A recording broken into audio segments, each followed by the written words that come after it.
న్యాయాధిపతులు 10వ అధ్యాయము.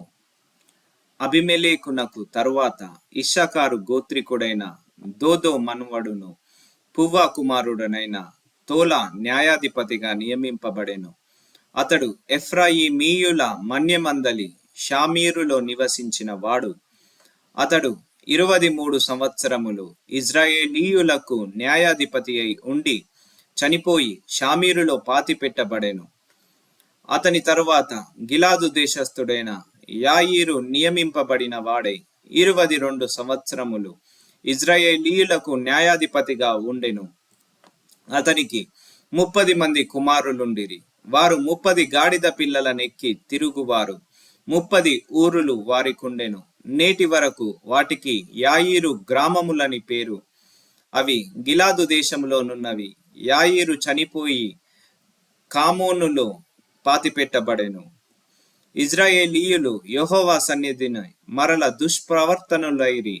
వారు యెహోవాను విసర్జించి ఆయన సేవ మానివేసి బయలులు, అస్తారోతులు అను సిరియనుల దేవతలను, సిదోనీయుల దేవతలను, మోయాబీయుల దేవతలను, అమ్మోనీయుల దేవతలను, ఫిలిస్తీయుల దేవతలను పూజించుచు వచ్చిరి.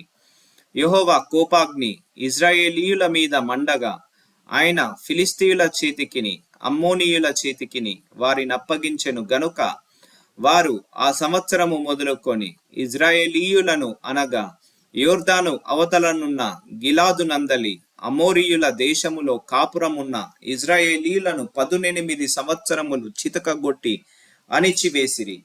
మరియు అమ్మోనీయులు యూదా దేశస్థులతోనూ బెన్యామీయులతోనూ ఎఫ్రాయిమీయులతోనూ యుద్ధము చేయుటకు యోర్దానును దాటిరి గనుక ఇజ్రాయేలీయులకు మిక్కిలి శ్రమ కలిగెను.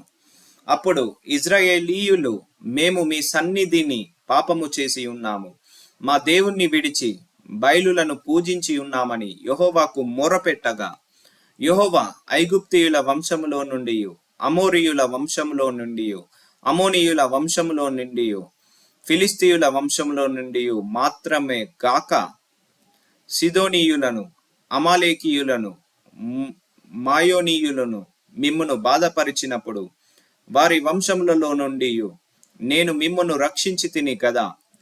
అయితే మీరు నన్ను విసర్జించి అన్య దేవతలను పూజించితిరి గనుక నేను ఇకను మిమ్మును రక్షింపను.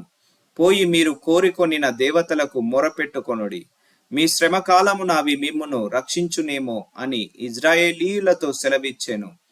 అప్పుడు ఇజ్రాయేలీయులు, మేము పాపము చేసి ఉన్నాము, నీ దృష్టికి ఏది అనుకూలమో దాన్ని చొప్పున మాకు చేయము, దయచేసి నేడు మమ్మును రక్షింపుమని చెప్పి యెహోవాను సేవింపవలెనని తమ మధ్య నుండి అన్యదేవతలను తొలగింపగా ఆయన ఆత్మ ఇజ్రాయేలీయులకు కలిగిన దురవస్థను చూచి సహింపలేకపోయెను. అప్పుడు అమోనీయులు కూడుకొని గిలాదులో దిగియుండిరి. ఇజ్రాయేలీయులను కూడుకొని మిస్పాలో దిగియుండిరి. కాబట్టి జనులు అనగా గిలాదు పెద్దలు అమోనీయులతో యుద్ధము చేయ బూనుకొను వాడెవడో గిలాదు నివాసులకందరికీ ప్రధానుడగునని ఒకనితో ఒకడు చెప్పుకొనిరి.